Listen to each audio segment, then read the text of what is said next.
Di pertemuan ke-11 membahas peradaban Islam pada masa dinasti Turki Utsmani. Latar belakang dinasti Turki Utsmani, dinasti Islam yang terbesar dan terlama kurang lebih 6 abad. Berkuasa sejak 1299 sampai 1924 Masehi dan salah satu dari 3 dinasti besar pasca Abbasiyah yaitu Utsmani di Turki, Safawi Persia, dan Mughal India. Kebudayaan merupakan perpaduan dari Turki, Persia, Bizantium, dan Arab. Prestasi terbesarnya yaitu penaklukan Konstantinopel pada tahun 1453 Masehi.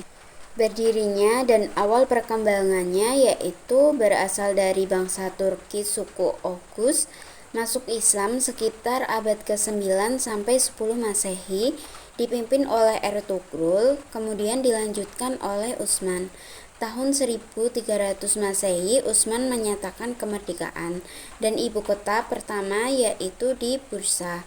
Awal ekspansi ke wilayah Bizantium dan masa kejayaan dan perluasan wilayah.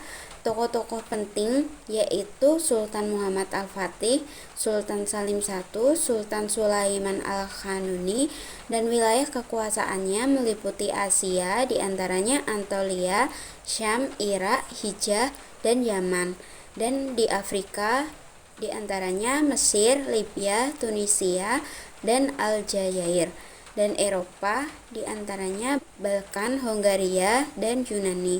Dinasti Utsmani menjadi pusat kekuasaan Islam di dunia. Sistem militer dan pemerintahannya yaitu militer terorganisasi kuat, diantaranya tentara Sipasi, tentara Hazib, dan tentara Janissary. Janissary direkrut sejak kecil dan dididik secara ketat. Sistem hukum disusun pada masa Sulaiman Al-Kanuni dan administrasi pemerintahan mulai melemah karena wilayah terlalu luas. Dan faktor kemunduran dan runtuhnya dinasti Utsmani, ada faktor kemunduran yaitu lemahnya penguasa, administrasi negara yang tidak teratur, ekonomi yang merosot, ada juga nasionalisme daerah taklukan, dan kemajuan teknologi barat. Pada tahun 1924 Masehi, dinasti Turki Utsmani runtuh, kemudian berdirinya Republik Turki dan dipimpin Mustafa Kemal Atatürk. Selanjutnya, masa dinasti Safawiyah. Berdirinya dinasti Safawiyah. Dinasti Safawiyah berkuasa 1501 sampai 1736 Masehi. Berasal dari tarekat Safawiyah di Ardabil. Pendiri tarekat yaitu Safi al-Din pada 1252 sampai 1334 Masehi. Dan awal gerakan keagamaan tarekat berkembangnya menjadi gerakan politik dan militer dan penganut mazhab Syiah Ismailiyah. Dirinya kerajaan Safawiyah dipimpin oleh Ismail I tahun 1501 Masehi mengarahkan Akhoyunlu menaklukkan Tabriz, dan Ismail I memproklamirkan berdirinya dinasti Safawiyah dan dirinya menjadi sultan pertama. Ibu kota berada di Tabriz. Mazhab Syiah dijadikan mazhab resmi negara. Mazhab Syiah dijadikan mazhab resmi negara. Masa kejayaan dinasti Safawiyah. Puncak kejayaan di masa Syah Abbas I berhasil mengatasi konflik internal, merebut kembali wilayah yang hilang, memindahkan ibu kota ke Isfahan, menjadikan Safawiyah sebagai kekuatan besar di Persia, dan awalnya berdamai lalu melawan Turki Utsmani dengan sukses. Kemajuan peradaban Safawiyah, ekonomi dan perdagangan, menguasai pelabuhan Hormuz, jalur dagang barat sampai timur, kerjasama dengan Inggris dan Belanda, dan kebudayaan, arsitektur, membangun masjid, madrasah, dan caravansera. Kota Isfahan berkembang secara pesat.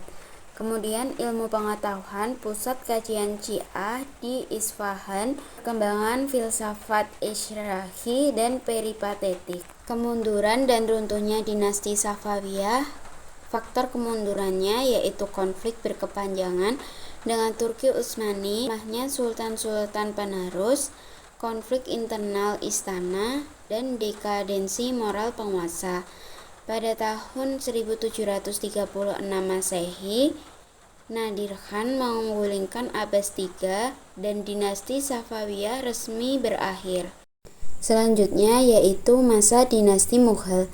Latar belakang dan berdirinya dinasti Mughal yaitu Islam masuk India melalui perdagangan Arab India dan pada abad ke-7.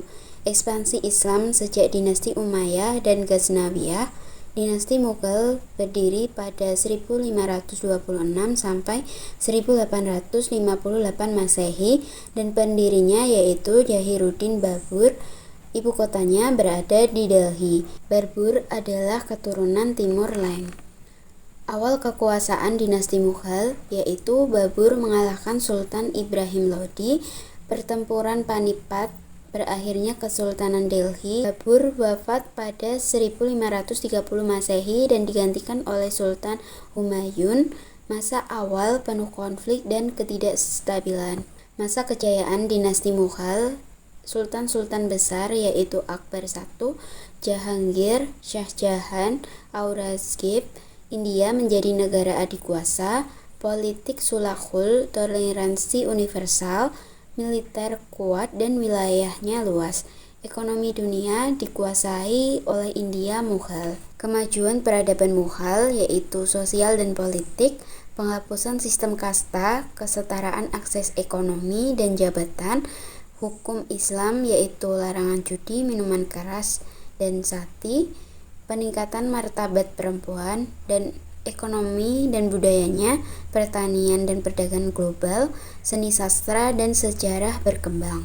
Kemunduran dan runtuhnya dinasti Mughal, sultan-sultan penerusnya lemah, campur tangan dan ekspansi Inggris, Delhi jatuh ke tangan Inggris dan pemberontakan 1857 Masehi gagal, dan pada tahun 1858 Masehi Sultan Bahadur Shah II diasingkan dan dinasti Mughal resmi berakhir. Selanjutnya peradaban Islam di Indonesia. Jalur masuknya Islam di Indonesia yaitu Islam masuk di Indonesia secara resmi. Beberapa teori masuknya Islam yaitu teori Gujarat, teori Arab, teori Persia, dan teori Cina. Dibawa oleh perdagangan, ulama, dan mubalik, dan proses berlangsung bertahap dan menyesuaikan budaya lokal. Strategi penyebab Islam di Indonesia yaitu perdagangan.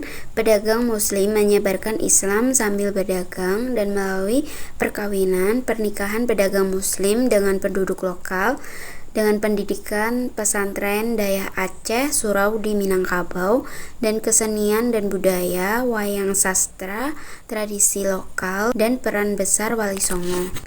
Perkembangan Islam di berbagai daerah di Sumatera, Kerajaan Perlak dan Samudra Pasai, Aceh sebagai pusat Islam Serambi Mekah, dan Jawa Kerajaan Demak sebagai kerajaan Islam pertama, pusat penyebaran Islam ke Nusantara, dan di Sulawesi Kerajaan Gorontalo, Islam resmi tahun 1605 Masehi. Islam di Kalimantan, Maluku, dan Papua. Di Kalimantan masuknya melalui Malaka, Jawa, dan Sulawesi. Maluku, Kerajaan Ternate, Tidore, dan Bacan. Islam masuk sekitar abad ke-15 dan di Papua masuk melalui pengaruh Kerajaan Maluku dan diterima oleh kepala-kepala suku pesisir. Ciri peradaban Islam di Indonesia yaitu Islam berkembang selaras dengan budaya lokal, tradisi Islam bercorak Nusantara, antaranya yaitu Maulid, Sekaten, dan Tabuik, toleransi dan akomodasi budaya. Islam menjadi dasar pembentukan kerajaan-kerajaan Islam dan membentuk identitas keislaman Indonesia yang moderat.